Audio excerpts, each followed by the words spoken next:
तो 4 जुलाई तक रहेगी गुप्त नवरात्रि।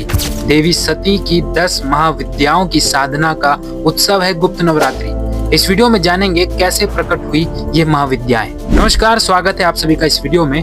तो 26 जून से आषाढ़ माह की गुप्त नवरात्रि शुरू हो चुकी है और इस बार की आषाढ़ गुप्त नवरात्रि पूरे 9 दिनों की है, क्योंकि प्रतिपदा से नवमी तक किसी भी तिथि का क्षय नहीं होगा। 4 जुलाई को भड़ली नवमी पर देवी सती की 10 महाविद्याओं की साधना का यह उत्सव खत्म हो जाए। इस गुप्त नवरात्रि में देवी सती की 10 महाविद्याओं की साधना गुप्त रूप से की जाती है। 10 महाविद्याओं की उत्पत्ति से जुड़ी एक कथा प्रचलित है, जानते हैं उसके बारे में। तो देखिए, देवी सती के पिता प्रजापति दक्ष शिव जी को पसंद नहीं करते थे। वे शिव जी को अपमानित करने का एक भी अवसर नहीं छोड़ते थे।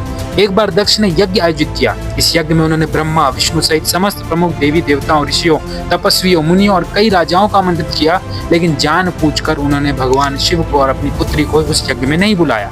जब देवी सती को यह मालूम हुआ कि उनके पिता यज्ञ कर रहे हैं, आमंत्रित नहीं किया है, तो देवी को दुख तो हुआ, लेकिन पुत्री धर्म और भावनाओं से विवश होकर देवी ने यज्ञ में जाने का मन बना लिया। सती ने शिवजी से इस संबंध में चर्चा की, यज्ञ में जाने की इच्छा जताई। शिवजी ने शांति पूर्वक और स्नेह पूर्वक सती को समझाया कि किसी भी यज्ञ का आयोजन में बिना आमंत्रण के आना उचित नहीं होता, विशेषकर जब आयोजक के हृदय में हमारे लिए अच्छा भाव ना हो।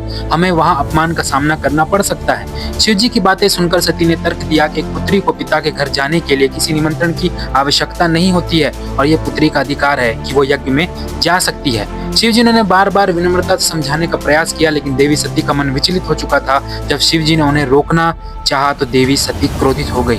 उसी क्षण देवी सती ने उग्र और भयंकर रूप धारण कर लिया। उनका तेज इतना प्रचंड हो गया कि सभी देवता डर गए थे। शिवजी जब सती के इस भयंकर रूप को देखकर पीछे हटने लगे तो 10 दिशाओं से देवी सती के 10 विभिन्न रूप प्रकट हो गए और ये 10 रूप ही 10 महाविद्या के नाम से प्रसिद्ध हुए। ये महाशक्तियां थी काली, जो काल का नाश करने वाली है; तारा, जो ज्ञान और तारक मंत्र की अधिष्ठात्री है; त्रिपुर सुंदरी, जो सौंदर्य और ब्रह्म ज्ञान की देवी है; भुवनेश्वरी, समस्त जगत की अधिपति शक्ति है; छिन्नमस्ता, जो आत्म बलिदान और चेतक की प्रतीक है; त्रिपुर भैरवी, जो तंत्र मार्ग की रक्षक है; धूमावती, जो त्याग और वैराग की मूर्ति है; बगलामुखी, जो शत्रुओं को वशीभूत करने वाली है; मातंगी, जो वाणी, संगीत और विद्या की देवी है; कमला, जो समृद्धि और लक्ष्मी रूप में पूजनीय है। दिव्य रूपों के प्रकट होने के बाद देवी सती का क्रोध शांत हुआ। देवी अपने पिता के यज्ञ में पहुंच गई। यज्ञ स्थल पर दक्ष ने सती को देखते ही शिवजी के लिए अपमानजनक बातें कहना शुरू कर दी। ये बातें देवी सती के लिए असहनीय थी।